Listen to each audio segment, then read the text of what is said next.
आ जाओ सब, आज के एफएलटी के पेपर का डिस्कस करने के लिए मैं राजदीप श्रीवास्तव आप सबका वेलकम करता हूं।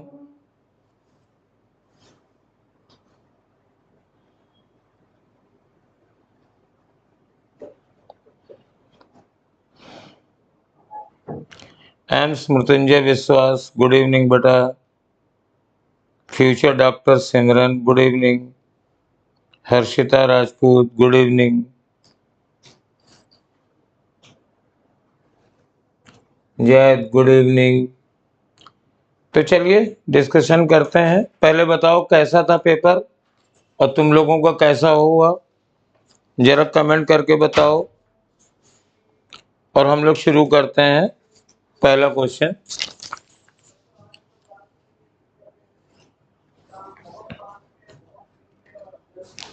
ये देखो, ये पहला क्वेश्चन है।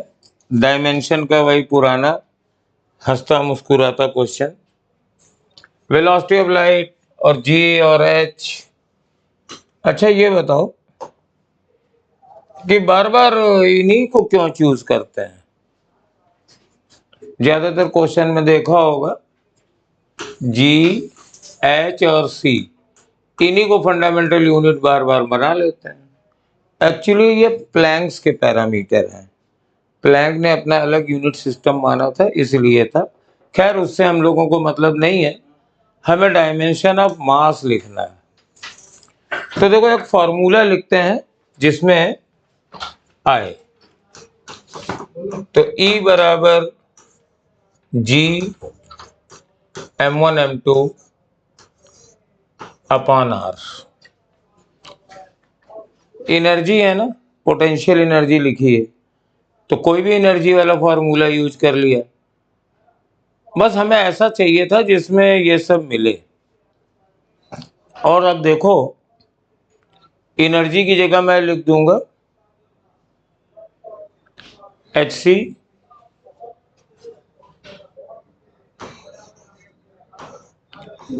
Upon lambda is equal to G M square upon are.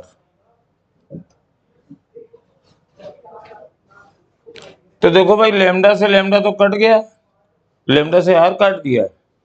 हाँ काट सकते हो यार, वैसे नहीं कटता है, लेकिन हम तो डायमेंशन में वर्क कर रहे हैं। तो ये इसकी भी डायमेंशन लेंथ होती है, इसकी भी डायमेंशन लेंथ होती है, तो बेसिकली इनकी डायमेंशन कट गई।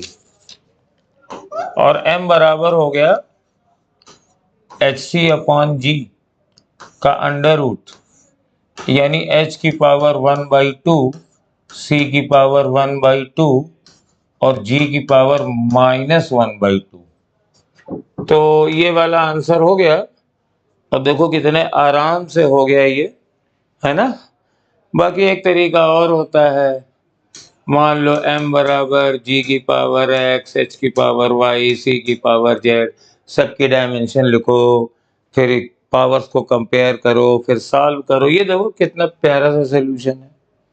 चलो ठीक है, पहला क्वेश्चन हो गया। आगे बढ़ते हैं, कमेंट करके बताओ बेटा ये सोल्यूशन कैसा लगा तुम लोगों को, जरा कमेंट करके बताना मुझे, है कैसा लगा ये नया वाला सोल्यूशन। इस तरीके से तुम लोग अपना टाइम सेव कर सकते हो। हाँ बेटा आंसर डी ठीक है। श्रुति गुप्ता, गुड इवनिंग बेटा, फटाफट आओ। ए particle is executing simple harmonic motion at distance x1 and x2 from the mean position. Velocities are v1 and v2 respectively. Its time period is, तो देखो बच्चा, वेलोसिटी का फॉर्मूला होता है v is equal to omega और under root a square minus x square. Omega पहले निकालेंगे, तो v1 is equal to omega और ए स्क्वायर माइनस एक्स स्क्वायर, यहाँ x1 लिख दो और ये v1 स्क्वायर कर दोगे तो अंडर रूट हट जाएगा, ये ओमेगा स्क्वायर हो जाएगा। फिर V2 square is equal to omega 2 square A square minus x2 square. अब इन दोनों को माइनस कर दो तो V1 square minus V2 square, और ये ओमेगा 2 नहीं होगा, ओमेगा तो सेम है ना दोनों में, तो ओमेगा स्क्वायर और ए स्क्वायर माइनस x1 स्क्वायर और minus A square minus x2 square, ये आ गया।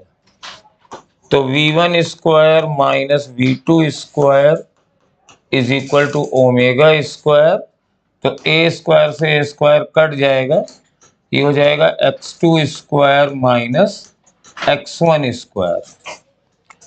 तो ओमेगा आ गया मेरे पास under root of V1 square minus V2 square upon x2 square minus x1 square, और ओमेगा की वैल्यू होती है 2 pi by T, 2 pi by T. तो time period is equal to, ये वाला टर्म ऊपर जाएगा, ये वाला टर्म नीचे आएगा। थर्ड आंसर हो गया। Very good. चलो भाई देखें क्या कह रहे हो। सी आएगा। हाँ बेटा अंबिका बिल्कुल सही है। सर सिली मिस्टेक्स हो रही है सर 5 सेकेंड 6 क्वेश्चन में हर बार।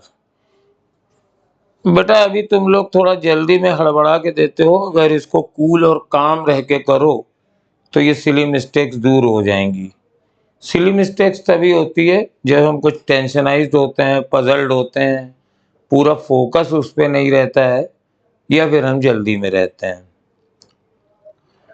मृत्युंजय भाई कितना मार्क्स आ रहा है बेटा, ये आपस में चैट करके पूछ लो। चलो मैं अगला क्वेश्चन लेता हूँ, थर्ड। देखो ये क्वेश्चन थोड़ा सा अच्छा है। एक शेल यहां पर बर्स्ट हुआ, सपोज हम ऊपर से देख रहे हैं, है ना, तो ऐसे देखो ये शेल यहां बर्स्ट हुआ, ये सेल मैं दिखा रहा हूं, ये मान लो बम रखा हुआ है जहां मेरा हाथ है। अब ये फटा तो हर तरफ इसके टुकड़े गए, और ये जो टुकड़े गए डिफरेंट डायरेक्शन में गए, डिफरेंट स्पीड से गए, और उन टुकड़ों में से जो मैक्सिमम स्पीड थी 39.2 मीटर पर सेकंड की थी, और एक पर्सन यहां से 78.4 मीटर की डिस्टेंस पर है, और कहते हैं कि ये डेंजर में कितनी देर रहेगा। तो ये डेंजर में कब रहेगा भाई, जब बम का टुकड़ा इसके ऊपर बम फटेगा। तो हमें ये निकालना है कि जो बम इसके ऊपर गिरेगा उसके लिए एंगल क्या है। तो हम फॉर्मूला लगाएंगे यू स्क्वायर 39.2 का square sine of 2 theta upon g. अब देखो ये एक हिंट्स है, ये 9.8 का 4 टाइम्स होता है, तो इसको मैं 9.8 लिख लूंगा, तो ये कट जाएगा और बराबर है 78.4। अब देखो अगर इसका डबल करो जरा, तो 2 2 जा 4, 9 2 जा 18 और 6 और 1 7, ये आएगा। तो ये स्क्वायर कट जाएगा, ये डबल आ जाएगा, और अब खाली ये बचा, तो ये 4 टाइम्स है। तो साइन 2 थीटा की वैल्यू बच्चा 2/4 यानी 1/2 आ गई। तो 2 थीटा की वैल्यू हमारे पास दो आएंगी, एक आएगी 30 और एक आएगी 150। तो थीटा की वैल्यू 15 और 75, यानी टुकड़े तो बहुत गिरेंगे, लेकिन इसके ऊपर जो गिरेगा वो ये दो टुकड़े रहेंगे, एक जो 15 डिग्री पे चला और एक जो 75 डिग्री पर गया। वेलोसिटी ये है। तो मान लो ये इसका टाइम कम होगा, तो मान लो ये T1 टाइम में गिरता है और ये T2 टाइम में गिरता है, तो T1 कितना हो जाएगा 2u 39.2 into sine 75, 2u sign 15 कर लो, 15 अपॉन जी, जी का मतलब है 9.8, और T2 कितना हो जाएगा 2 इंटू 39.2 इंटू साइन, ये अगर 15 था तो ये 75 अपॉन 9.8, और जब इसको कैलकुलेट करोगे तो ये कुछ आएगा। I am not going to calculate it. Sine 15 अगर निकालना है तो ऐसे निकलेगा, sine 15 is equal to sine 45 minus 30, और साइन ए कॉस बी के फॉर्मूले से निकाल लेंगे। तो मुझ पर विश्वास करो, ये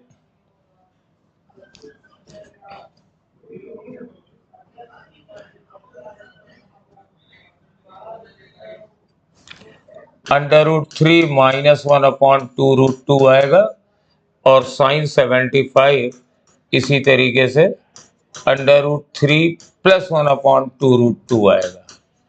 और फिर डेंजर का टाइम, ये टाइम कम है, ये कितना आएगा देख लो यार, ये √3 माइनस 1 है तो लगभग 0.7 ये हुआ, और ये √2 है तो 1.4 इंटू 2 यानी 2.8 हुआ, तो 0.7 अपॉन 2.8 लगभग जितना भी आ रहा हो।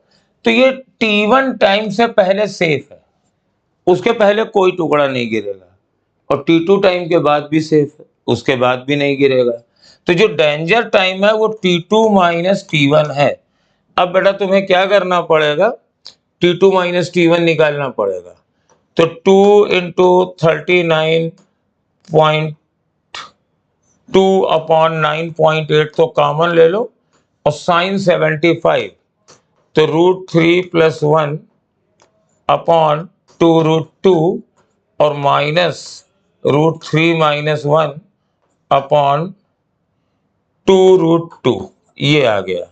तो ये इससे 4 टाइम्स कट गया, ये दो इससे कट गया, और ये दोनों सेम है ना, तो √2 से ये मेरे पास 2√2 आ गया, और इसमें जब माइनस करोगे तो √3 कट जाएगा, ये 2 आ जाएगा, तो आंसर विल बी 4√2। तो ये फोर्थ वाला ऑप्शन इसमें आ रहा है। और बच्चा ये क्वेश्चन थोड़ा सा लेंथी था, खास तौर से पहली बात तो लैंग्वेज थोड़ी समझनी थी, और खास तौर से साइन 75 और 15 की वैल्यू निकालने भी थोड़ी सी प्रॉब्लम वाली बात थी। बाकी ठीक था, चलिए आगे बढ़िए। ये क्वेश्चन डैम इजी है, इसका आंसर तुम लोग बताओ। ये डेल्टा एल बराबर होता है tension upon area Young modulus into L. तो टेंशन सब पे सेम लगा, मटेरियल सेम है, तो L upon pi R square, area की जगह पाई आर स्क्वायर। तो एल अपॉन आर के 4 सेट दिए हुए हैं, और जिसके लिए सबसे ज्यादा ये वैल्यू होगी उसका एक्सटेंशन सबसे ज्यादा होगा। तो जब कैलकुलेट करोगे तो पहला वाला जो है उसकी वैल्यू सबसे ज्यादा आएगी, 50 अपॉन 1/4 का स्क्वायर, तो ये काफी ज्यादा आ जाएगा, बाकी सब इससे कम आएंगे। तो हमारे पास इसका आंसर पहला होगा। और अगर मेरा टाइम क्यों वेस्ट करा रहे हो, सब में L upon R square calculate कर लो आसानी से, जिसमें सबसे ज्यादा होगा उसमें एक्सटेंशन सबसे ज्यादा होगा, है ना। चलिए आइए 5वां क्वेश्चन देखिए। ये क्वेश्चन बेटा हम कर भी सकते हैं और बता भी सकते हैं, बहुत प्यारा क्वेश्चन है, बहुत यूजुअल क्वेश्चन है। एक पार्टिकल को यहां रखा गया है और इसको हल्का सा जर्क दिया गया, तो इनिशियल वेलोसिटी 0 मान लो, इनिशियल वेलोसिटी 0 मान लो। अब ये अलोंग द सर्किल जाएगा और एक जगह पे आके ये सर्कुलर पाथ को छोड़ के पैराबोलिक पाथ पे चला जाएगा। अभी तक तो ये सर्किल के अलॉन्ग चल रहा था और इसके बाद अब ये पैराबोला पे आ रहा है। तो ये बहुत ही जनरल रिजल्ट है, अब तक सारे बच्चों को याद हो गया होगा। ये जो एंगल होता है जिस पर ये छोड़ता है, ये दोबारा बना देता हूं, यहां से गया था, सपोज यहां पे छोड़ दिया गया, तो ये एंगल अगर थीटा है तो cos थीटा बराबर 2/3 होती है। और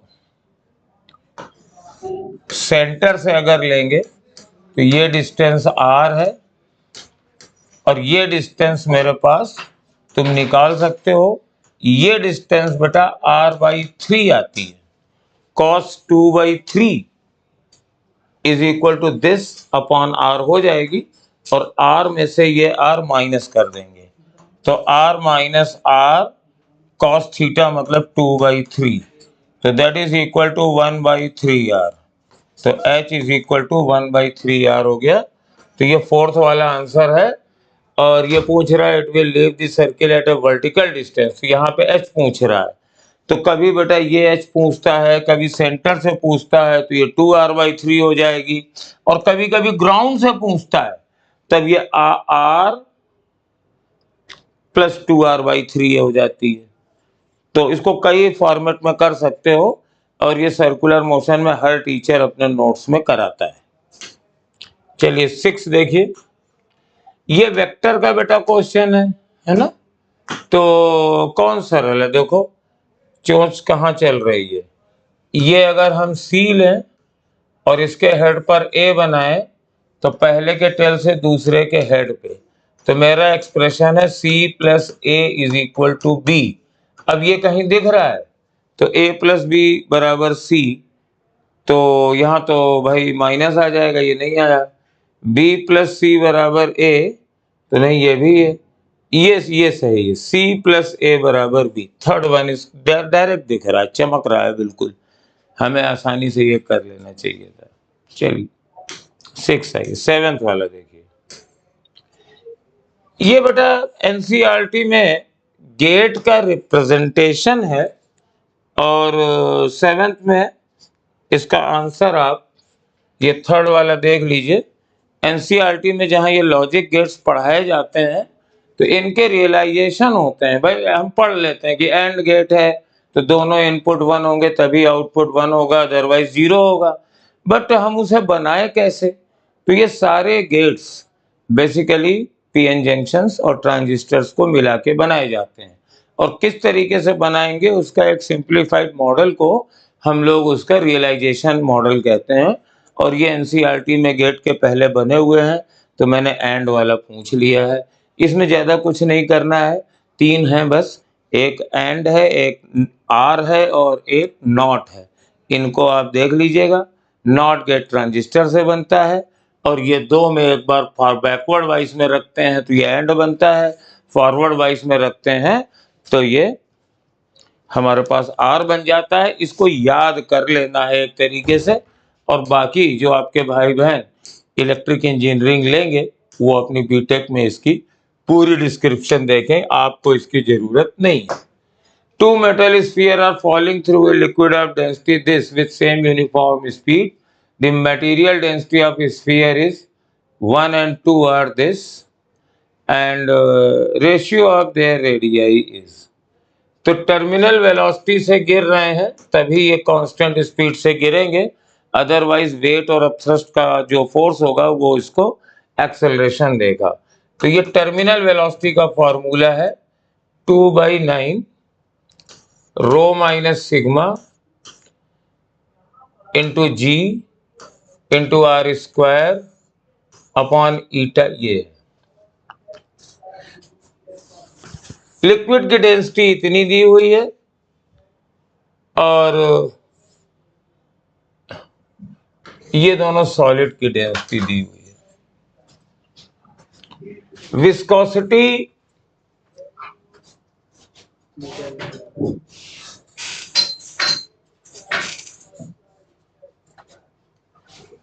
विस्कोसिटी भी आपको दी होगी, रुकिए मैं क्वेश्चन पेपर में देखता हूं। अरे यार क्वेश्चन पेपर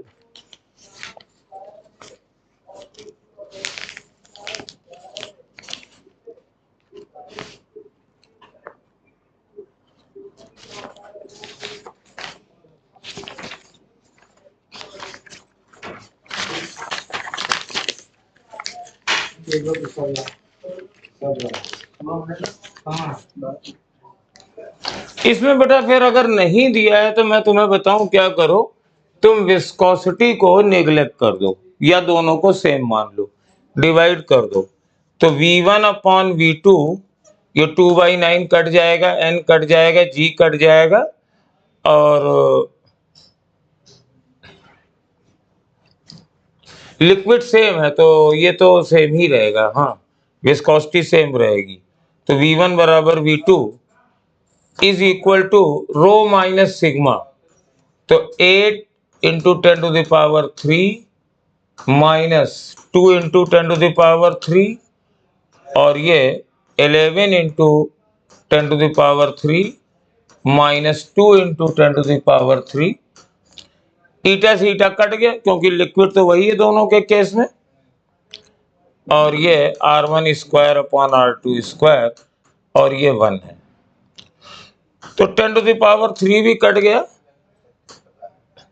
तो R1 square upon R2 square is equal to 11 minus 2 यानी 9 और 8 माइनस 2 यानी 6। तो ये 3/2 इज द आंसर। और यही आ रहा है आंसर बेटा आप लोगों का, आप लोगों का आंसर यही आ रहा है। हाँ, सी आ रहा है, सही है।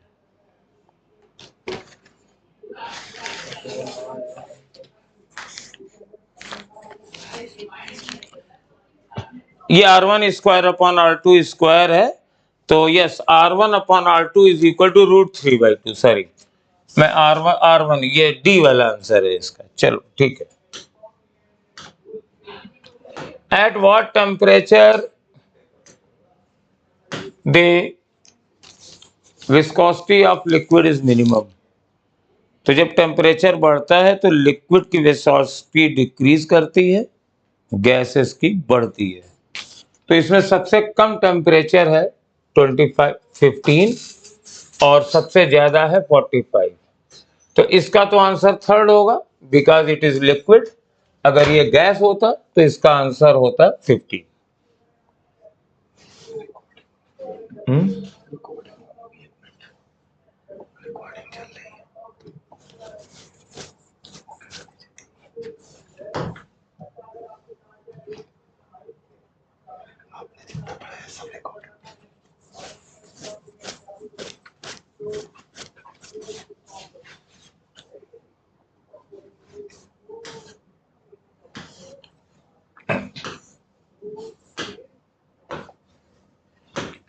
An alpha particle and a deuteron are moving with velocities v and 2v respectively. Ratio of their de Broglie wavelength.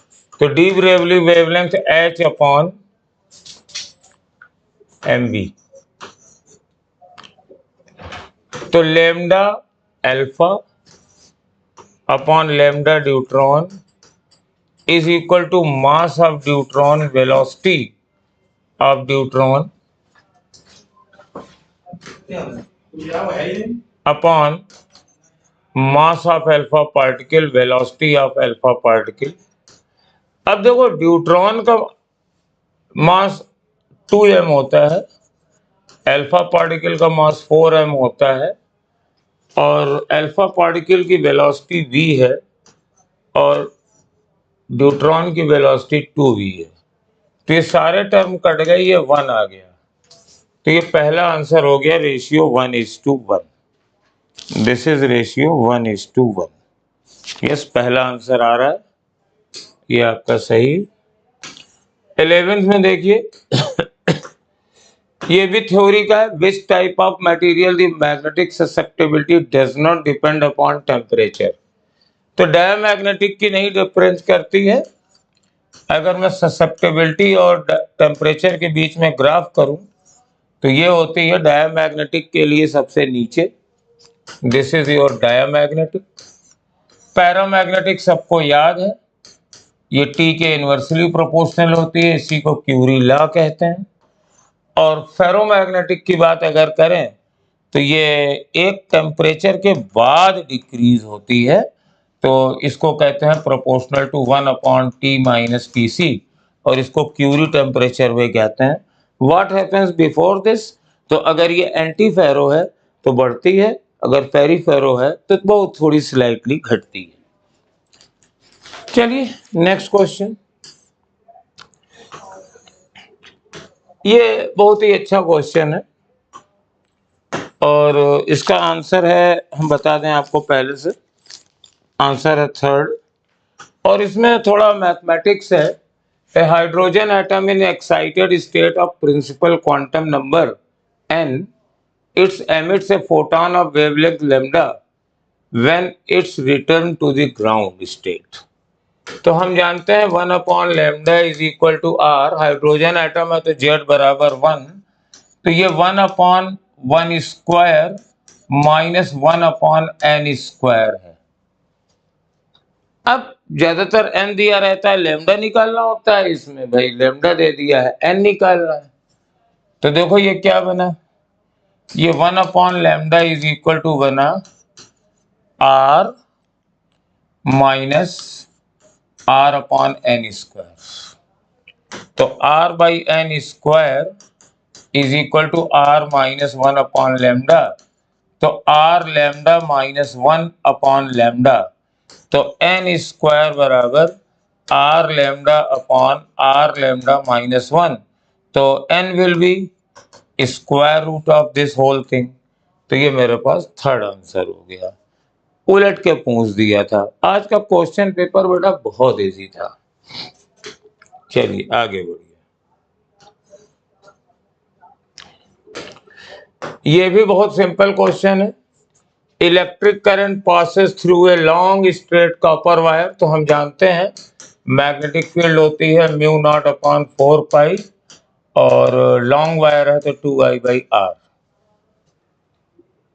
Eight a distance of 5 centimetre from the magnetic field is B, तो अगर R 5 है तो magnetic field B है, और magnetic field 20 centimetre, ये 20 centimetre है।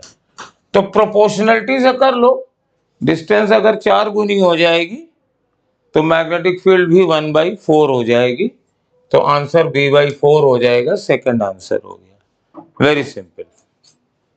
चलिए 14 question देखिए। एक क्वार्टर हॉर्स पावर मोटर, तो क्वार्टर हॉर्स पावर मोटर का मतलब है हॉर्स पावर की 1/4 है, और हमें मालूम है कि हॉर्स पावर, ये बताओ मेरा कलर तो सही है ना, तुम लोगों को बोर्ड दिख रहा है?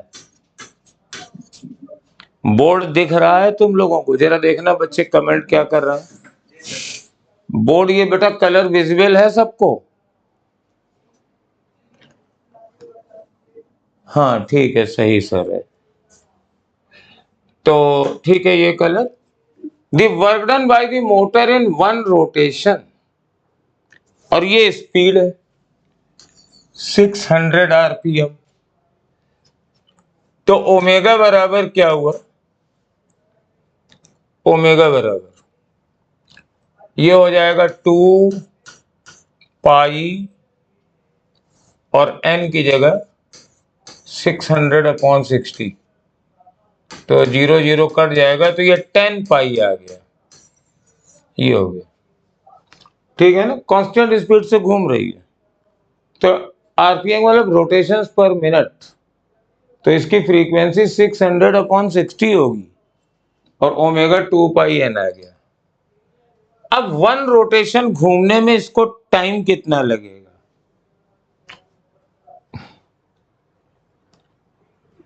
1 रोटेशन घूमने में टाइम, तो एक रोटेशन में 2 पाई घूमेगी, ओमेगा है 10 पाई, तो ये टाइम हो गया, तो पाई,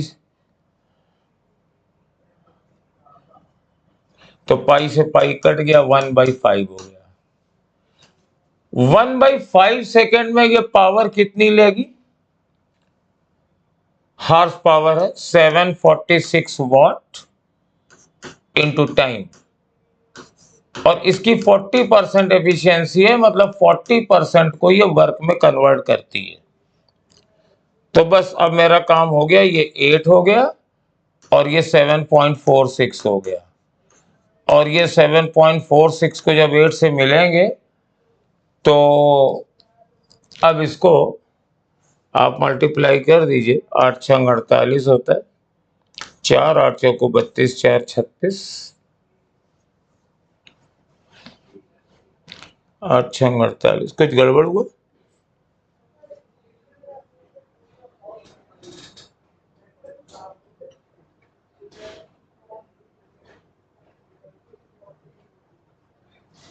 यहां से गड़बड़ है बेटा,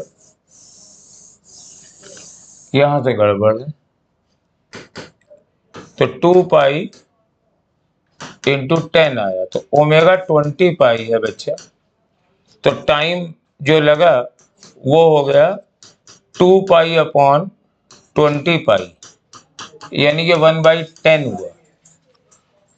तो इसने कितनी इनपुट लिया? तो इनपुट 1/10 इंटू 746, और इसका वर्क डन कितना हुआ? 40/100।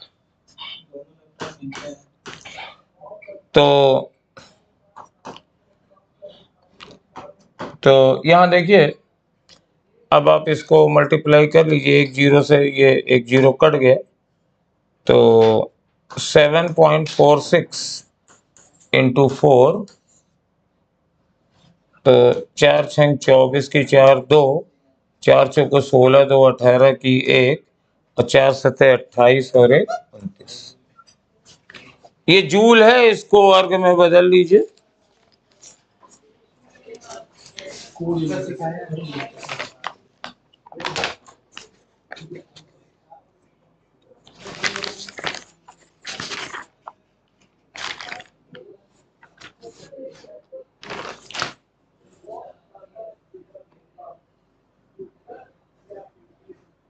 कुछ गड़बड़ हो रही है, गड़बड़ हो रही है बेटा। ये क्वार्टर हार्स पावर है, तो यहाँ पे मुझे अभी 1/4 से और डिवाइड करना पड़ेगा। अब ये मेरा काम बहुत ही आसान हो गया। काफी सिली मिस्टेक थी, मैं सोच रहा था जल्दी से कर दूंगा। तो ये टाइम था, ये पावर इतनी है 746 1/4। तो ठीक है, ये जीरो मैंने काट दिया और ये 4 से 4 भी कट गया, तो 7.46 जूल आ गया।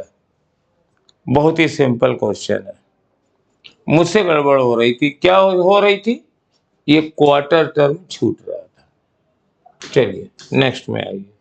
इन सब चीजों का बेटा ध्यान रखना है ना, वहां पे काफी चेंज हो जाता है। Coil of resistance 10 ohm, the induced current developed by the changing magnetic flux through it, shown in figure as a function of time. The magnitude of change in flux due to the coil. तो बेटा E बराबर होता है d∅dt, और I बराबर होता है E/R। तो I बराबर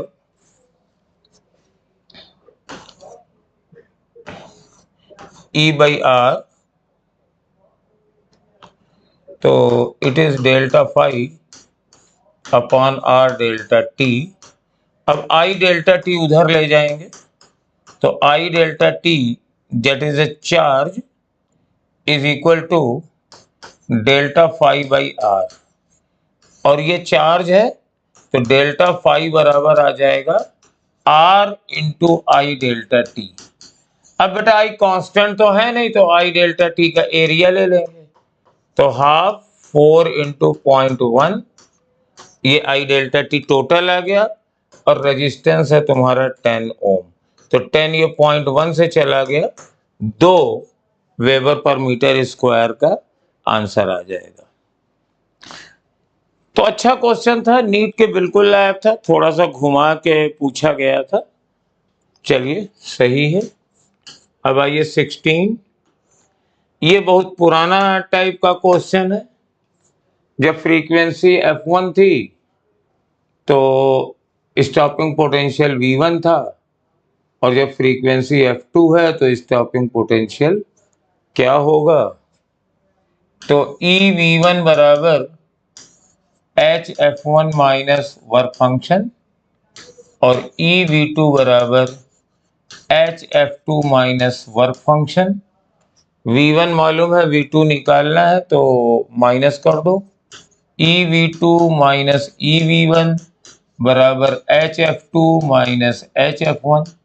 5 से 5 कैंसिल हो गया, तो that is equal to H times F2 minus F1। तो V2 माइनस V1 बराबर H अपॉन E, तो V2 बराबर इधर V1 और ये प्लस हो जाएगा। तो ये फोर्थ आंसर है और यही सही है, सिंपल क्वेश्चन था। चलिए नेक्स्ट क्वेश्चन पे आइए। ये देखिए, percentage error in measurement of two quantity A and B are 3 and 1%। तो A की परसेंटेज एरर है 3% और B की है 1%। तो देखिए, जो मैक्सिमम एरर होती है ना, ये क्वांटिटी है AB। तो मैक्सिमम एरर तो जानते ही हो, 3 + 1 बराबर 4% हो जाएगा। And very hardly you have know about minimum percentage error.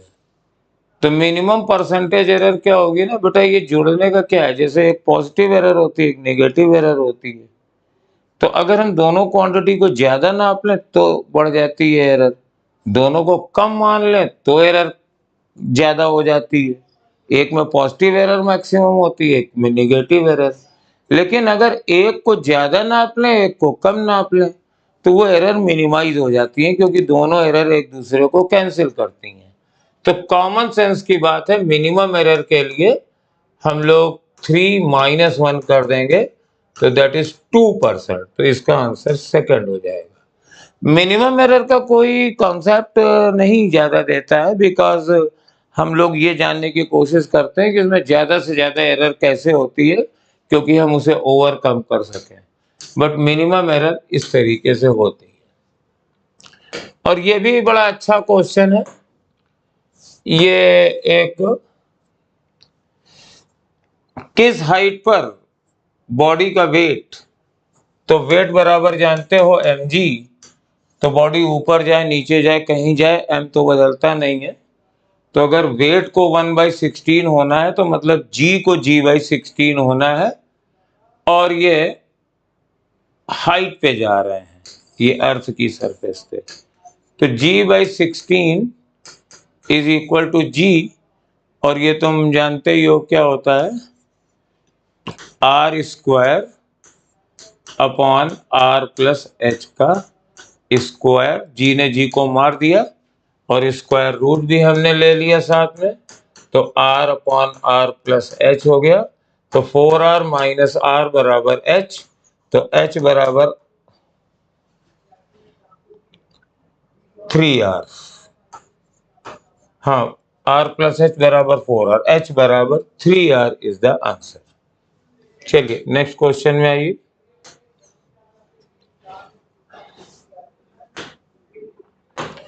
When an object is shot from the bottom of a long smooth inclined plane kept at angle of 60,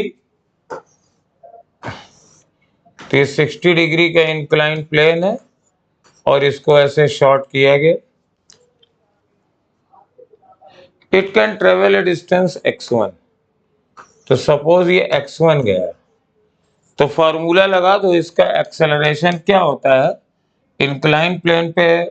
अगर acceleration होता है और अगर ये स्मूथ है तो g sin थीटा होता है, तो ये रिटार्डेशन का काम करेगा। तो 2a x1 is equal to u²। But when inclination is decreased to 30 degree and same object is shot with the same velocity, it can travel x2 distance। तो 2 यहाँ A1 A2 कर दो और ये x2 है, that is equal to U square. तो A1 कितना होगा बेटा, g साइन 60 इंटू x1 बराबर g साइन, पहले 30 था क्या था, हाँ पहले से, तो g sine 30 into x2, g से g कट गया, 1/2 कट गया, तो √3x1 बराबर 1x2। तो x1 upon x2 will be 1:√3। Third answer हो गया। बोलो, एम आई राइट? 19 यही आंसर दिया है तुम्हारे सोल्यूशन में।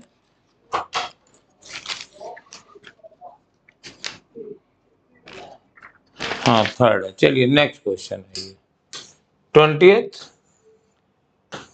ये थोड़ा सा लंबा क्वेश्चन है, पढ़ लीजिए। लंबा नहीं है, पढ़ने में लंबा है, क्वेश्चन में नहीं लंबा है। एक कोई पोटेंशियोमीटर वायर है और ईएमएफ मेजर कर रहा है, और पहले हमने जोड़ा है इसको ए एंड बी के बीच में, ए और बी के बीच में। तो बेटा ये E1 नाप लेगा। पोटेंशियोमीटर वायर को जिसके बीच में जोड़ोगे उसके बीच के पोटेंशियल को नापेगा, तो ये E1 नापेगा। और बैलेंसिंग लेंथ 300 सेंटीमीटर है। तो माना पोटेंशियल ग्रेडियंट के है, तो 300 इज इक्वल टू E1 आ गया।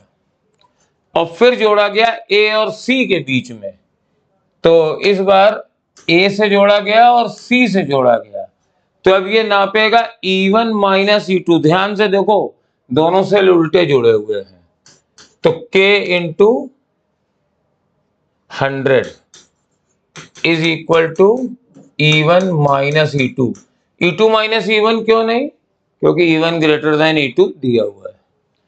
अब बस इससे E1 E2 निकालना है, तो डिवाइड कर दो। तो 1/3 is equal to E1 minus E2 upon E1। तो that is 1 minus E2 by E1 आएगा। तो E2 by E1 is equal to, ये इधर गया 1 माइनस 1/3, 2/3। हमें तो E1 अपॉन E2 चाहिए, तो 3:2 हो जाएगा। आंसर फोर्थ वाला। चलो भाई आगे चलें। 21 क्वेश्चन, ये रिक्वायल का क्वेश्चन है, P/Q है। एक रेडियो एक्टिव मटेरियल मास m है, इसने एक फ्रीक्वेंसी लगा दी, फोटॉन निकाल दिया, फोटॉन की फ्रीक्वेंसी न्यू है। तो बेटा इधर ये जाएगा तो इधर ये रिक्वायल करेगा। तो कंजर्वेशन ऑफ मोमेंटम के लिए अगर रिक्वायल स्पीड v मान लें, तो v बराबर m इंटू v बराबर हो जाएगा इसका मोमेंटम। तो फोटॉन का मोमेंटम होता है h बाई लैम्डा। मैग्नीट्यूड में चल रहे हैं, अदरवाइज डायरेक्शन तो अपोजिट होगी। और लैम्डा को लिख सकते हो c बाई न्यू, तो h न्यू बाई c। तो v बराबर हो जाएगा h new upon mass into c, ये एटम का उस न्यूक्लियस का मास है। रिक्वायर्ड एनर्जी, तो required energy is half mv square. तो हाफ m v का स्क्वायर कर दो, h स्क्वायर न्यू स्क्वायर और नीचे मास स्क्वायर और c स्क्वायर, एक स्क्वायर टर्म कट जाएगा। तो h square new square upon 2 into mass into c square. तो ये फर्स्ट वाला आंसर हो गया। चलो 22 में आइए।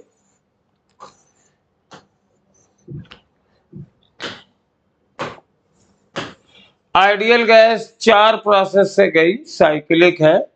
Amount of heat and work involve in this state, ये सब दिया हुआ है, ये एक्स जूल दिया हुआ है। तो देखो साइक्लिक प्रोसेस में क्या होता है बेटा, कि सिग्मा क्यू बराबर सिग्मा डब्ल्यू होता है, क्योंकि साइक्लिक प्रोसेस में total change in internal energy 0 होता है। तो जितनी भी हीट है जोड़ लो जरा, 6000 माइनस 5500, तो माइनस 500 प्लस 500 बची, और ये 2500 बची। और 2500 में माइनस 2500 की बची, क्योंकि ये 500 प्लस बच रही थी, और माइनस 2500 में जब 3500 जोड़ा तो प्लस 1000 आ गया। यही सिग्मा डब्ल्यू भी होगा। तो डब्ल्यू को जोड़ो, 2500 माइनस 1000 1500, और 1500 माइनस 1200 ये हो गया 300। 300 प्लस एक्स, तो x बराबर 700 जूल आ गया। सिर्फ एक ही आंसर है, इसलिए ये सही हो गया। वैसे अगर तुम एफिशिएंसी निकालना चाहो तो कैसे निकालोगे? एफिशिएंसी ऐसे निकालोगे, एफिशिएंसी बराबर, देखो वर्कडन तो तुम्हारे पास टोटल कितना आया है निकाल लो। वर्कडन तुम्हारे पास जितना डेल्टा क्यू है उतना ही ये भी होगा, तो ये वर्कडन तो 1000 है। लेकिन जब क्यू कैलकुलेट करोगे ना तो एब्जॉर्ब हीट लेते हैं, माइनस वाले नहीं लेंगे, खाली प्लस वाले जोड़ देंगे, तो यानी 9500 और मल्टीप्लाइड बाई 100, तो ये तुम्हारे पास 2 जीरो कट जाएंगे और आ जाएगा 1000 अपॉन 95। 5 से काट दो बेटा, तो 20, 5 दूनी 10, 200, और यहाँ पे 19 आ जाएगा, और 19 को जब डिवाइड करोगे तो 10.5 आएगा। मैंने ये फंडा बताने के लिए बता दिया कि जब ऐसे दिया हो तो ये वाली जो हीट लिखते हैं ना W अपॉन Q, तो ये सारे हीट का सम नहीं होता है। सारे हीट का सम दे लिया तब तो 1000 अपॉन 1000 एफिशिएंसी 1 हो जाएगी। खाली वो हीट लिखते हैं जो दी गई हो इंजन को। Heating which will expand more, तो देखो definitely iron will expand more, sorry water will expand more. ये लिक्विड है ना, ये वुड एक्सपेंशन करता नहीं है, इनवार भी एक्सपेंशन नहीं करता है। और सॉलिड और लिक्विड में लिक्विड ज्यादा एक्सपेंड करता है। 0 से 4 डिग्री सेल्सियस तक एनॉमलस एक्सपेंशन होता है, लेकिन उसको नहीं काउंट करेंगे। जो जनरल बिहेवियर है उसको काउंट करेंगे। 24, the escape velocity for earth is ve, a planet whose radius is 1/4 and mass is half। तो यहाँ पे अर्थ की escape velocity v है अर्थ पर, और g mass of earth upon radius of earth. दूसरा प्लेनेट लिया, तो देखो तुम लोग डिवाइड मत किया करो, ऐसे सोचा करो। दूसरे प्लेनेट का मास 1/4 है, तो √1/4 आ जाएगा, और रेडियस हाफ है, तो नीचे ये 1/2 आ जाएगा। तो मेरे पास बाकी बचा टर्म VE है, तो VE/√2 इज द आंसर। ये फर्स्ट आंसर है। खाली इसी में प्रोपोर्शनलिटी इफेक्ट लगा के देख सकते हो जल्दी करने के लिए। 25 देखो, a block of mass 10 kg is moving in x direction with constant speed 10 meter per second, subjected to a retarding force minus 0.1 x joule per meter. Its travel from 20 to 30, its final kinetic energy will be। तो work energy theorem से K2 minus K1 is equal to work done by all the forces. X direction में चल रहा है, और हमारे पास ये कितना वर्क होगा, तो ये होगा -0.1 x dx और 20 से 30। काइनेटिक एनर्जी पूछिए। इनिशियल काइनेटिक एनर्जी हमारे पास ये K1 प्लस हो जाएगी, तो हाफ 10 इंटू 10 का स्क्वायर इज इक्वल टू, यहां माइनस आएगा 0.1 एक्स स्क्वायर बाई 2, और ये वैल्यू लिख दी जाएगी 20 to 30। तो ये देखो ये 500 हो गया 1000/2, और -0.1 बनाए रखो, और 1/2 भी बनाए रखो। 30 स्क्वायर माइनस 20 स्क्वायर तो 900 माइनस 400 अपॉन, बस 900 माइनस 400 ही करना है। तो 900 माइनस 400 500, और 500 में से 0.1 ने इसको 50 कर दिया, और 50 में इसको आधा किया तो 25 हो गया, और 500 में से 25 गया तो 475 जूल फर्स्ट हो गया। ओरल बेटा अगर मेरी तरह की से करने नहीं करोगे तो नीट का क्वेश्चन पेपर छूटेगा, ये समझ लो। मैंने आज स्टूडेंट बन के पेपर सॉल्व किया है, और अब आगे का हाल आप लोगों को नहीं, मतलब आगे का पेपर आपको अंकित सर एक्सप्लेन करेंगे। तो thank you so much. Go to him and wish you very all the best. Thank you so much sir. चलो बच्चों, गुड इवनिंग। तो आ जाओ तेजी से। पहला सवाल अपने पास है, बिल्कुल बेहतरीन। पहला सवाल है, कह रहा the frequency of the first overtone of a closed pipe of length L1। देखो क्लोज्ड पाइप का अगर हम लोग फर्स्ट ओवरटोन की बात करें तो 135 होता है, तो यहां पर आ जाएगा 3V/4L। उसके बाद फिर आ जाएगा is equal to the first overtone of an open organ pipe. First overtone मतलब सेकेंड हार्मोनिक, ये हो जाएगा 2V/2L2। तो यहां से ये कैंसिल होगा, V से भी कैंसिल, तो L1/L2 का रेशियो कितना आ जाएगा 3:4। तो अपने पास correct answer is the first part. चलो भाई बच्चों तेजी से आ जाओ, अगला क्वेश्चन हम लोग देखते हैं। नेक्स्ट क्वेश्चन कह रहा है a wire of resistance R naught is elongated and fold to make a new uniform wire. The resistance of the new wire. हमने बताया था जब n टाइम्स हम लोग लेंथ बढ़ाते हैं तो अपने पास नया resistance n square times increase कर जाता है। Second part is the correct answer. Very good, बहुत अच्छे बच्चों। Sandeep, AIIMS Mrityunjay, very good. आगे बढ़ते हैं। बताओ Gauss law can be applied. Gauss law कहां पर अप्लाइड होता है? For close surfaces. Gauss law is applied for closed surfaces. Second part is the correct answer. 28 number का second part is the correct answer. आगे बढ़ते हैं। अगला question अपने पास आ गया। For an elastic collision, coefficient of restitution। देखो elastic collision के लिए ये भी रटा रटा क्वेश्चन है। कोफिशिएंट ऑफ रेस्टिट्यूशन की वैल्यू कितनी होती है? 1 के इक्वल। कोफिशिएंट ऑफ रेस्टिट्यूशन की वैल्यू 1 के इक्वल होती है। आगे बढ़ते हैं।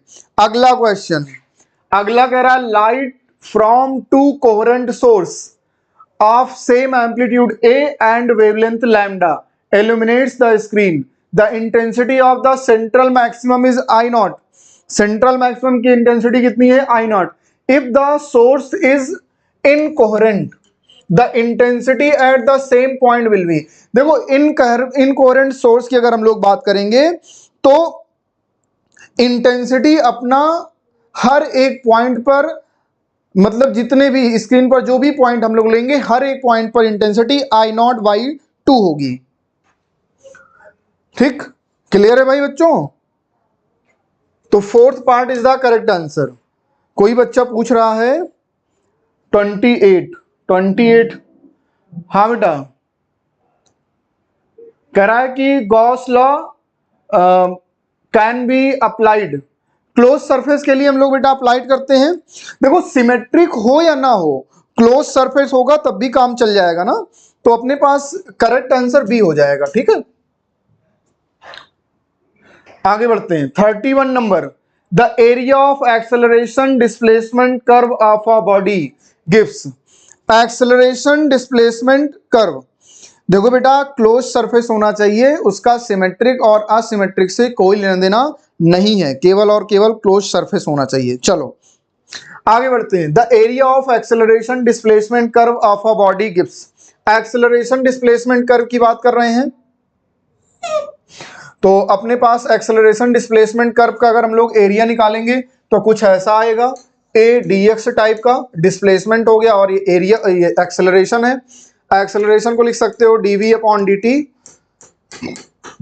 इंटू dx/dt को हम लोग v लिख सकते हैं, ये हो गया v dv। मान लेते हैं u से कहां तक इंटीग्रेट कर रहे हैं? v तक, तो ये हो जाएगा v²/2 u2v। तो ये हो जाएगा बेटा half v square minus u square, और ये अपने पास किसमें मिलता है हमें, kinetic energy, change in kinetic energy per unit mass. This is the change in kinetic energy per unit mass, नहीं वेलोसिटी नहीं बेटा, change in kinetic energy per unit mass. Mass से डिवाइड कर दोगे चेंज इन काइनेटिक एनर्जी को तो हमें ये वैल्यू मिलेगी। अगला question, a solid sphere of radius R placed on a horizontal rough horizontal surface, it is struck by a horizontal cube stick at a height h above the surface. The value of h so that the sphere performs pure rolling motion. चलो भाई इसका answer आप लोग बताइए, अच्छा सवाल है।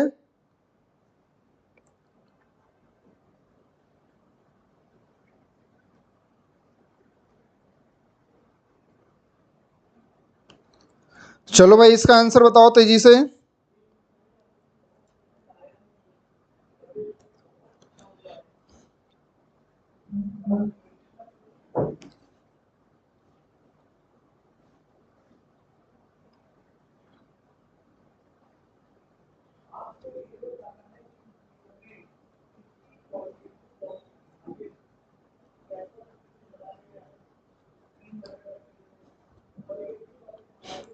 चलो भाई इसका आंसर बताइए।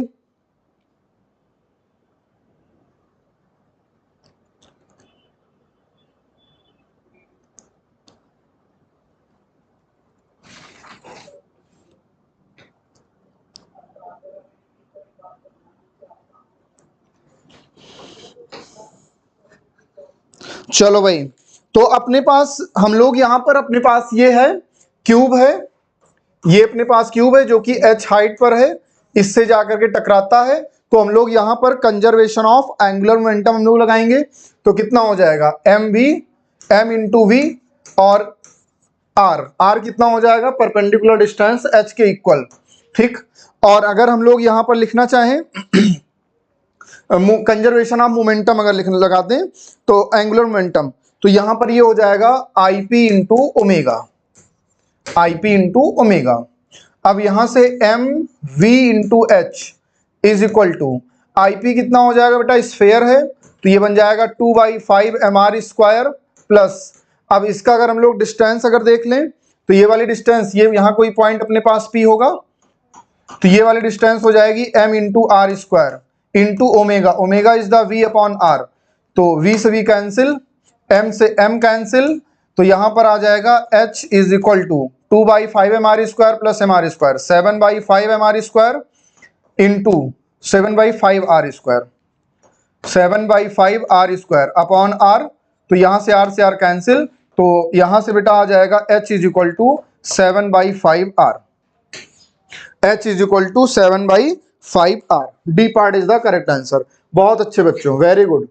आगे बढ़ते हैं। A glass has refractive index 3/2 and water has refractive index 4/3 if the speed of light in glass में दिया गया है और हमें कहां पर फाइंड करना है, वाटर में, तो बताओ क्या हम लोग पढ़ते हैं mu is equal to C upon V, तो लिखेंगे mu glass upon mu water is equal to V water upon V glass, inversely proportional. तो म्यू ग्लास कितना दिया गया है अपने पास 3/2, म्यू वाटर कितना दिया है 4/3, वी वाटर में हमें फाइंड करना है और ग्लास में दिया है 2 × 10⁸, तो अब यहां से ये हो जाएगा 3 ऊपर जाएगा बेटा 9/8 इंटू 2 × 10⁸, ये इधर मल्टीप्लाई होगा is equal to V water 2 4 जा 8, तो 4 2 जा 8, 4 2 जा 8 और 4 2 जा 8, 4 5 जा 20, ठीक है, तो ये बन जाएगा 2.25 × 10⁸ वी वाटर। बताओ भाई क्लियर है बच्चों, third part is the correct answer, very good. चलो आगे बढ़ते हैं। अगला क्वेश्चन बेटा अपने पास है, कह रहा है कि a body is moving along a rough horizontal surface with an initial velocity 6 metre per second, if the body comes to rest after travelling distance 9 metre then the coefficient of sliding friction, sliding friction, जब friction होगा तो acceleration बच्चों कितना होगा mu into जी, तो यहां से लगा दोगे V square is equal to U square plus 2as, अच्छा ये जो फ्रिक्शन होगा, फ्रिक्शन जो फोर्स जो लगा रहा होगा पीछे की तरफ, ये हो जाएगा Fr, यही होगा म्यू इंटू एम जी के इक्वल, और यही मास इंटू एक्सेलरेशन अगर लिखेंगे तो एक इसके इक्वल हो जाएगा म्यू इंटू जी, जो कि इसके मोशन का अपोज करेगा। तो फाइनल वेलोसिटी 0, u 6 का स्क्वायर 36 माइनस 2 म्यू इंटू जी की वैल्यू 10 और s कितना है 9, तो यहां से म्यू हो जाएगा 36 अपॉन 18 इंटू 10, 18 2 जा 36, this is 0.2। Answer is the second part, second part is the correct answer. आगे बढ़ते हैं, अगला सवाल कह रहा है a 2 microfarad condenser is up to 200 volt and then battery is removed. जब बैटरी को रिमूव कर दिया जाएगा तो बैटरी से कनेक्टेड था, तो चार्ज इस पर कितना आ जाएगा, C into V, 200 into 2 400 microcoulomb बच्चों।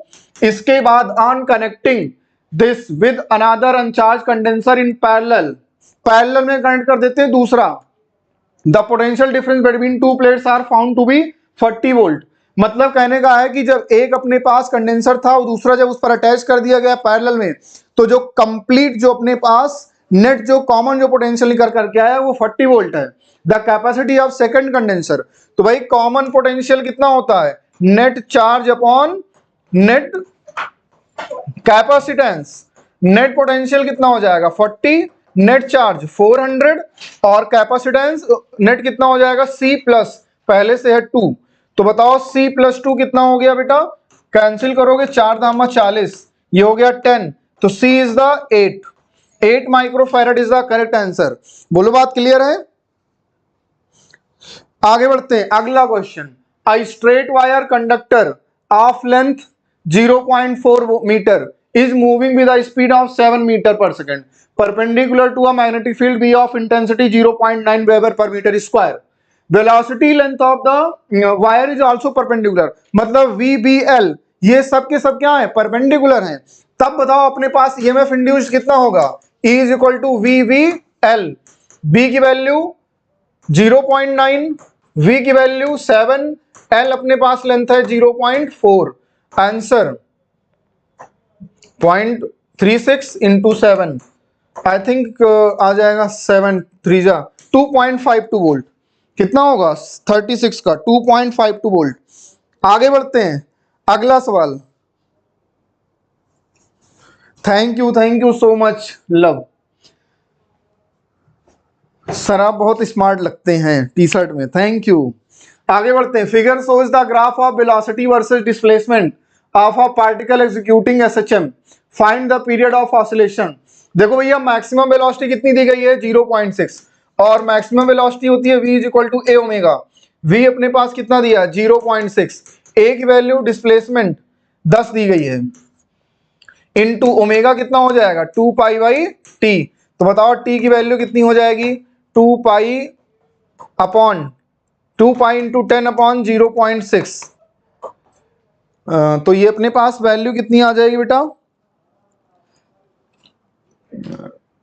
10 सेंटीमीटर है ना, तो ये बेटा 0.1 आ जाएगा ना, तो ये इससे कैंसिल हो जाएगा, यहाँ केवल 6 बचेगा। 2 पाई बाई 6 अगर निकालोगे 2 3 जा 6, that is pi by 3, pi by 3 is the correct answer. चलें भाई आगे बढ़ा जाए, सी पार्ट, वेरी गुड, बहुत अच्छे। अगला question 38, a rigid body rotates about a fixed axis with variable angular velocity at a time where a and b are constant, the angular throw which rotates before it comes to rest, rest में आने से पहले, मतलब initial अगर देखा जाए तो omega naught कितना हो जाएगा a minus B into 0, a आ जाएगा, अल्फा अगर निकालें तो कितना आ जाएगा D omega by D T, तो a का 0 हो जाएगा माइनस बी इंटू टी का 1, तो आ गया माइनस बी।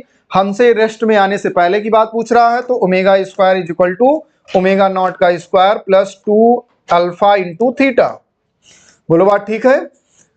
तो एंगल पूछ रहा है, ओमेगा स्क्वायर हो गया 0 final, initial a square minus 2 alpha की वैल्यू माइनस का b है, तो यहाँ b इंटू थीटा, तो थीटा बताओ कितना आ जाएगा a स्क्वायर अपॉन 2b। चमका कि नहीं चमका यार, आसान सवाल है, बहुत आसान सवाल, मजा आ रहा होगा, ठीक, बहुत अच्छा करके आओगे आप लोग। बोलो बात क्लियर है। चले भाई बच्चों, अगला question, two opposite equal charges, देखो चार्ज, दो अपोजिट एंड इक्वल चार्जेस, और ये डिस्टेंस दी गई है दोनों के बीच की। If this dipole is placed in an external electric field, ये इलेक्ट्रिक फील्ड की वैल्यू दी गई है, देन द मैक्सिमम टॉर्क क्या होगा, tau is equal to P into E, sine theta होता है, मैक्सिमम की बात करेंगे साइन की वैल्यू 1 हो जाएगी, पी इंटू ई, पी होता है क्यू इंटू एल इंटू ई, तो क्यू की वैल्यू 4 इंटू 10⁻⁸, एल की वैल्यू, एल अपने पास है 2 इंटू 10⁻² सेंटीमीटर, मतलब 10⁻² और लगा दो, ई की वैल्यू 4 इंटू 10⁸, तो भैया ये इससे 8 - 8 कैंसिल, 4 2 जा 8, 4 जा 32, तो ये हो जाएगा 32 into 10⁻⁴। Answer is the third part is the correct answer. नहीं, सी पार्ट, डी पार्ट नहीं होगा बेटा। ओके, अच्छा, दो ऑप्शन एक जैसे हो गए हैं, ठीक, दो ऑप्शन अपने एक जैसे हो गए हैं, कोई बात नहीं, कोई एक टिक कर दो भाई, ये दोनों एक जैसे हैं ना, ठीक है, चलो, हाँ बेटा ठीक है, कोई बात नहीं, आगे बढ़ते हैं। अगला क्वेश्चन 40 नंबर। अब देखो कह रहा है, a uniform rope of length L lies on a horizontal table. If the coefficient of friction is mu, then the maximum length L1 of the part of this rope which can overhang from the edge of the table without sliding down. मतलब कुछ ऐसा case, लटका देते हैं बेटा ये रोप की, मान लेते हैं ये लेंथ कितनी लटकी हुई है, L1, तो यहां पर कितना बचा, L - L1, नीचे की तरफ फोर्स कितना लगेगा, mg, नीचे की तरफ फोर्स कितना लगेगा, mg, बताओ ये कितना लगेगा, इसका मास पहले निकाल लेते हैं, टोटल मास m, मास पर यूनिट लेंथ m/l, इसकी लेंथ कितनी है L1 इंटू जी, ये हो गया mass per unit length, is equal to, इस पर बेटा पीछे की तरफ क्या लगेगा, फ्रिक्शन फोर्स, जो इसको गिरने से रोक रहा होगा, स्लाइड होने से जो रोक रहा होगा। निशांत वर्मा सर 593 आए इस पेपर में, बहुत अच्छा बेटा स्कोर है, और हमें जहां तक उम्मीद है तुम्हारे स्कोर नीट में 620-25 के आसपास आने वाले हैं, बस लगे रहना, छोड़ना नहीं। इसका मास अगर m ले लें तो म्यू इंटू एम जी लगेगा, यही बात सत्य है, तो क्या लिखेंगे, म्यू इंटू, अब यहां पर बेटा लग जाएगा मास कितना हो जाएगा, m/l इंटू, ठीक, ये जरा हटा रहे हैं, इंटू, अब बेटा देखो इसकी लेंथ है L - L1 इंटू जी, बताओ वो बात क्लियर है। अब देखो देख लो, m/l से कैंसिल, g से g कैंसिल, तो L1 upon L - L1 is equal to mu आ गया। हमें निकालना है, लेंथ फाइंड करनी है, तो L1 is equal to mu L minus mu L1, तो देखो L1 इधर आएगा तो इधर बचेगा 1 प्लस म्यू, ये वाला पूरा टर्म इधर लेकर के आए, और ये हो गया म्यू इंटू एल, तो बताओ L1 की वैल्यू कितनी हो गई, mu into L upon 1 plus mu, बताओ आंसर भाई, third part is the correct answer. बिल्कुल बिल्कुल बेटा, मिलने आना और हम भी मिलेंगे, ठीक, पार्टी देंगे भी और लेंगे भी। चले आगे बढ़े, अगला question 41 number. In a YDSC experiment, let A and B of the two slits, a thin film of thickness T and refractive index mu is placed in front of A. किसी एक स्लिट के सामने mu refractive index T thickness का रख दिया जाता है, तब बताओ फ्रिंज विड्थ कितनी डिस्प्लेस्ड होती है, बताओ शिफ्ट कितना होता है भाई, शिफ्ट का फॉर्मूला पता होना चाहिए, D/D म्यू -1 इंटू टी, ये होता है शिफ्ट का फॉर्मूला, शिफ्टिंग का याद होना चाहिए। अब इसके बाद बात आती है कि भैया D/D तो कहीं दिख ही नहीं रहा है, ये तो हो गया लोचा, तो हमारे पास एक कॉन्सेप्ट है, beta is equal to lambda capital D upon small D, beta के टर्म में आंसर दिया है, तो capital D upon small D की वैल्यू बीटा अपॉन लैम्डा। लो भैया, सवाल ने दम तोड़ दिया, सवाल ने दम तोड़ दिया अपने आपके सामने। अभिषेक सिंह, हेलो डियर, 41 का सी पार्ट बिल्कुल सही आंसर।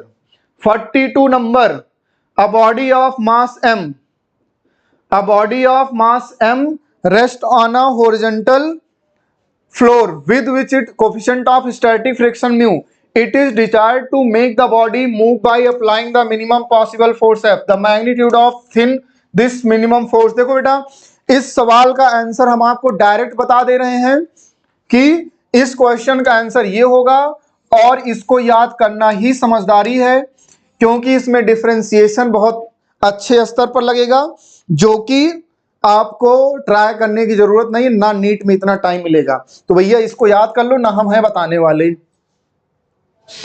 आगे बढ़ते हैं। Which of the following graph represent the behavior of an ideal gas at constant temperature? Behavior of ideal gas at constant temperature. तो बताओ भैया, PV is equal to nRT। आप बताओ T को जब कांस्टेंट कर दोगे तो R तुम्हारा कांस्टेंट और N तुम्हारा कांस्टेंट। बताओ PV क्या हो जाएगा? कांस्टेंट। PV क्या हो गया? कांस्टेंट। अब PV कांस्टेंट किसमें दिख रहा है? केवल इसमें दिख रहा है। यही तुम्हारा करेक्ट आंसर हो जाएगा। आगे बढ़ते हैं। 44 number, a cylindrical vessel is filled with a liquid up to a height h। अब यार इस क्वेश्चन का जवाब कितने बच्चों को याद है? इस क्वेश्चन का आंसर जिन जिन बच्चों को याद होगा 100% है, वो सेलेक्ट होने जा रहे हैं, या फिर वो फिजिक्स के पेपर में बहुत अच्छा करने जा रहे हैं। A cylindrical vessel is filled with a liquid up to a height h. A small hole is made up on the vessel at a distance y below the liquid surface as shown in figure. The liquid emerging from the hole strikes the ground at a distance x. बताओ भैया, पहली चीज, distance x maximum कब होगा? जब whole half distance पर किया जाएगा h/2 पर। तो तुम्हारा आंसर हो गया x is maximum for y is equal to h/2। ये सेकंड पार्ट भाई, सेकंड पार्ट।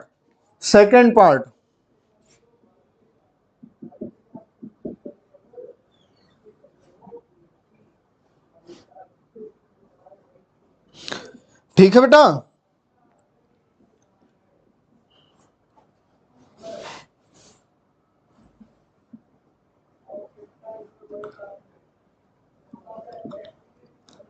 अच्छा हाँ ठीक है, ए और बी दोनों करेक्ट हैं, कोई बात नहीं बेटा। एक सेकंड जरा हम भी यार पानी पी लें।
बताओ भाई, रेंज का फार्मूला क्या होता है बच्चों?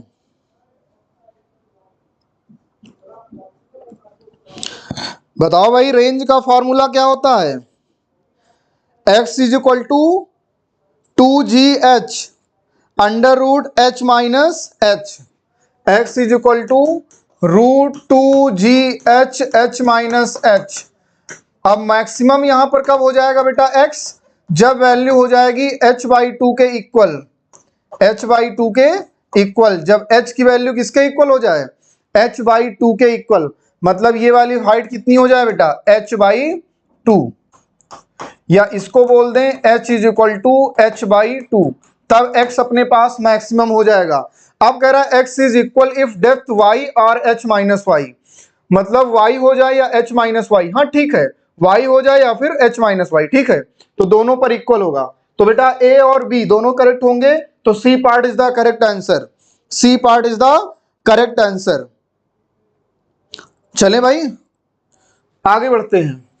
अगला question, a block release from rest from the top of the tower of smooth inclined plane of angle of inclination θ1 reaches the bottom in time t1। t1 time में कहां पर पहुंच रहा है? बॉटम पर। ध्यान से बात को सुनना। The same block release from rest. देखो भैया दोनों ब्लॉक रेस्ट में रिलीज किए गए हैं, तो दोनों के लिए u की वैल्यू 0। पहला वाला टाइम ले रहा t1 और दूसरा वाला t2। पहले वाले का एंगल है θ1 और दूसरे वाले का θ2। ठीक, तो एक बात समझ में आ गई। तो पहले वाले के लिए एक्सेलरेशन हो जाएगा g sin θ1 और दूसरे वाले के लिए g sin θ2। टाइम पूछ रहा है भैया, और दोनों को जो डिस्टेंस ट्रेवल करना है वो सेम है, मतलब s क्या है? सेम है, सेम ब्लॉक है ना। Top of another smooth inclined plane of same length. Same length है मतलब s1 किसके इक्वल होगा? s2 के। तो इसका सब रेस्ट से है, तो हाफ g की वैल्यू कितनी हो जाएगी? g sin θ1 into t1 square. ये हो जाएगा half g sin θ2 into t2 square. देखो तुम्हारा सवाल बेटा दम तोड़ता नजर आ रहा है, तो यहां से आ जाएगा t2 square upon t1 square. ये हो जाएगा sin θ1 अपॉन sin θ2। अब बता दो भैया t2 अपॉन t1 कितना हो जाएगा? हाफ sin θ1 अपॉन sin θ2 की पावर 1/2। बिल्कुल बेटा इसका दम टूट गया, बेकार है सवाल। 46 बी गिवन। ये बड़ा लेंदी क्वेश्चन है, गंदा सवाल है। On average the efficiency of utilisation of thermal energy produced in a reactor is 25%। कितना दिया गया बेटा? 25%। How much amount is fissionable uranium would be need per year if power of nuclear power plant is 20,000 megawatt. अच्छा भाई 20,000 megawatt, ये बात है, ठीक है। Take the heat energy per fission of uranium 235। देखो सबसे पहले पावर निकाल लो यार, कितना आ जाएगा? 2 इंटू 10⁴ मेगावाट है, 10⁶ और लगा दो। अब बताओ plant is be need per year की बात कर रहा है, तो कितने दिन? 360, 365 दिन, 24 घंटे, 60 मिनट, 60 सेकंड, टोटल इतनी एनर्जी रिलीज होगी। ठीक है भैया, चलो अब कह रहा है कि take the heat energy per fission is about 200 mega electron volt. जरा हीट एनर्जी लिख लो, 200 मेगा इलेक्ट्रॉन वोल्ट, 10⁻, अपने पास ही कितना हो जाएगा? Mega electron volt, 200 mega electron volt. अच्छा भाई निकालना पड़ेगा है इसको। Mega electron volt 10⁶, 1.6 into 10⁻⁻19 electron पर चार्ज। ये बताओ कितना आ जाएगा? आई थिंक ये बेटा आ जाएगा अपने पास, ये है। अच्छा इसका 25% है ना एफिशिएंसी, इंटू 25/100। चलो 100 2 जा 200, 25 दूना 50, 85, तो 8 इंटू 10⁻⁻19 प्लस का 6 -13 और प्लस का 1 -12, ये आ गया बेटा। इतनी एनर्जी ये रिलीज करेगा, ठीक है, इतनी एनर्जी ये रिलीज करेगा। चलो भाई अब देखो नंबर ऑफ एटम, कितने एटम रिक्वायर्ड होंगे। ठीक है, नंबर ऑफ एटम अगर देख लेते हैं ना, नंबर ऑफ एटम अगर हमें निकालना होगा, हाँ नंबर ऑफ एटम जरा निकाल लेते हैं। तो टोटल इतना है 2 into 10⁻10 into 365 into 24 into 60 into 60। भाई ये अपने पास आया है इतनी एनर्जी, तो नंबर ऑफ एटम इतनी एनर्जी के लिए निकाल लेते हैं, तो अपॉन में कर देंगे 8 इंटू 10⁻⁻12। बताओ बात क्लियर है? और जब इसको बेटा तुम लोग निकालोगे तो ये वैल्यू आ जाएगी 78840 इंटू 10⁻24 एटम। ये हो गया, इतने एटम होंगे।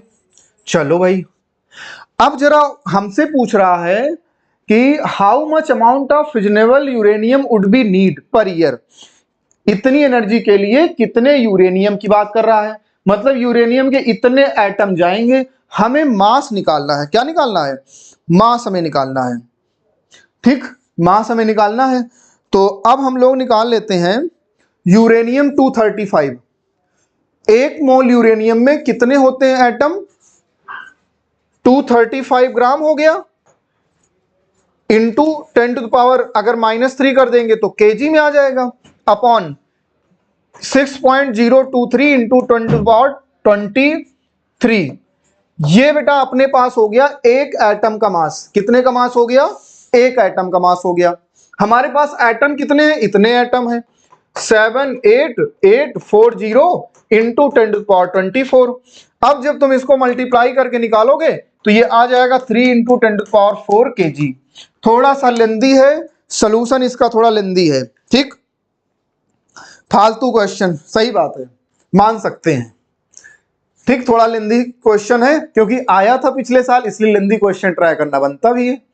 तो समझ गए, टोटल इतनी एनर्जी, जब एक हम लोगों ने एटम के लिए एनर्जी निकाली तो ये इतनी दी गई थी, 25% एफिशिएंसी था, एनर्जी निकाल दी, तो इसमें कितने total number of atom uranium के जा सकते हैं वो निकाल लिया। अब इतने एटम निकल आए, अब एक एटम का हमने मास निकाल लिया केजी में और उसको नंबर ऑफ एटम से मल्टीप्लाई कर दिया, टोटल मास आ गया। क्लियर है ना बात? आगे बढ़ते हैं। 47, what is the value of inductance L for which the current is maximum in LCR circuit? बताओ करंट मैक्सिमम कब होगा? जब अपने पास सर्किट में केवल रेजिस्टेंस होगा, मतलब रेजोनेंस वाला case, XL is equal to XC, तो omega is equal to 1 upon under root LC, omega की value 1000, 1 upon under root L निकालना है और C की वैल्यू 10 इंटू 10 टू पावर -6। तो L बेटा यहां पर हम लोग पावर हटा देते हैं अंडर रूट, तो ये हो जाएगा 1 अपॉन 10 टू द पावर 6, ये नीचे चला जाएगा। तो L इज इक्वल टू कितना हो गया? 1 upon 10 into 10 to the power -6 into 10 to the power 6। भैया 1 अपॉन 10 मतलब 0.1 हेनरी, इसको लिख सकते हो बेटा तुम लोग 0.1 हेनरी, या इसी को लिख सकते हो 1 into 10 to the power -0.1 henry लिखो, या बेटा 100 मिली हेनरी ना, एक ही बात है हमारे हिसाब से। 0.1 हेनरी लिखो या फिर 100 millihenry. Fourth part is the correct answer. Clear है? चलो भाई आगे बढ़ते हैं। Two metal sphere, one of radius r and other r2 r respectively have the same surface density. ध्यान से बात को सुनना, जब रेडियस r रहा होगा तो charge sigma into 4 pi r square, और जब Q2 देखोगे तो सिग्मा इंटू 4 पाई R2 स्क्वायर, क्योंकि सेम था, मतलब R2 की वैल्यू यहाँ R स्क्वायर, 2R स्क्वायर मतलब 4R स्क्वायर, तो Q2 आ गया 4Q1 के इक्वल। अब कह रहा है they are brought in contact and separated, जब कॉन्टैक्ट मिला करके हटाओगे तो चार्ज चेंज होगा, ठीक, कितना हो गया? मान लेते हैं Q1 डैश, Q1 डैश कितना होगा बेटा? सिग्मा इंटू नहीं, जब हटाओगे बेटा तो अपने पास, अच्छा पोटेंशियल सेम हो जाएगा, V1 is equal to V2, तो Q1 dash upon 4 pi R is equal to Q2 dash upon 4 pi 2R, potential is equal, cancel, R से R गया तो 2Q1 dash is equal to Q2 dash. बताओ भाई बात clear है? और charge हमेशा कौन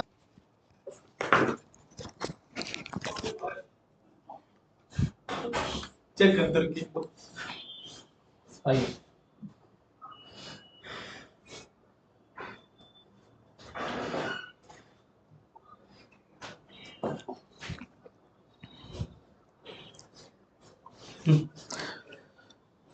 अब जो पिछला था, पिछला आ जाएगा, नहीं जो सॉल्व किए थे, फिर दोबारा सर सब।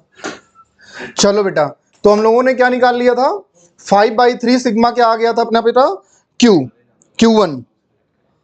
तो Q2 जब हम लोग निकालेंगे सिग्मा 2, तो अपने पास चार्ज था बेटा Q2 dash upon 4 pi R square, 4R square, तो Q2 डैश की वैल्यू कितनी हो जाएगी, Q1 के इक्वल, तो 10/3 सिग्मा अपॉन 4, तो 2 2 जा 4, 2 5 जा 10, तो ये आ गया बेटा 5 सिग्मा बाई 6। तो आंसर कितना आ जाएगा, एक का आया था 5/3, एक आएगा 5/6 सिग्मा। बोलो बात क्लियर है, आगे बढ़ते हैं। हाँ बेटा न्यू लाइट में लाइट चली गई थी, कोई बात नहीं। ठीक, अगला क्वेश्चन 49 नंबर, अ गैल्वेनोमीटर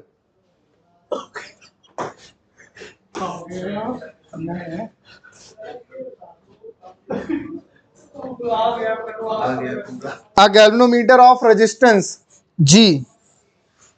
ठीक, अब बेटा हमसे ये पूछ रहा है कि G shunted by resistance S ohm, the keep the main current, देखो इधर ये अपने पास है G, अपने पास shunted है बेटा S से। ठीक, तो कितना रेजिस्टेंस यहां पर लगा देना, यही पूछ रहा है। अब देखो एक बात बच्चों बहुत क्लियर है, एक बात अपने पास बहुत पक्की है, वो बात पक्की क्या है, वो बात अपने पास ये है कि करंट तभी तक सेम रहेगी जब रेजिस्टेंस सेम रहेगा। तो पहले जो रेजिस्टेंस था और बाद में जो नेट रेजिस्टेंस रहेगा वो दोनों क्या होंगे, आपस में इक्वल होंगे, वो दोनों रेजिस्टेंस आपस में इक्वल होंगे। मतलब कहने का क्या है कि नेट रेजिस्टेंस जो पहले G था वही बाद में भी रहेगा, मतलब G is equal to GS upon G plus S, यही होगा, प्लस R, ये दोनों पैरेलल में, इसके साथ ये सीरीज में, तो G minus GS upon G plus S is equal to R।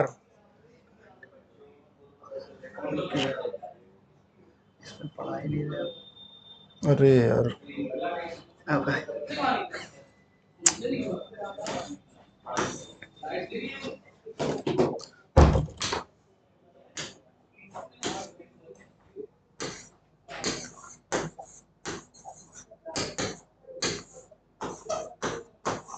G बेटा पहले था, G बाद में भी रहेगा, तो ये हो जाएगा GS upon G plus S plus R, तो यहां से R इज इक्वल टू हो जाएगा G minus GS upon G plus S।